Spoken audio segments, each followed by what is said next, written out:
This is a 2006 Racing Colors Gsx-R 1000 with a modified Hotbodies Moto GP exhaust. I'm going to go ahead and start it for you now. So it's idling. I'm going to zoom in on the pipe for you so you can see what it looks like. Go ahead. It's a beautiful slash cut, just comes out of the fairing slightly. And now you can hear it out. That's the bike at a complete idle, about 1500 RPMs. Once it warms up in about 15 seconds, it'll come down a little bit. It's going to get revved to about 6,000 right now.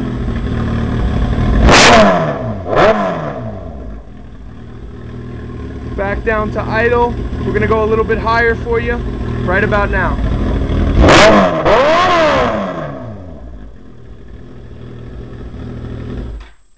That's a beautiful Gsx-R for you.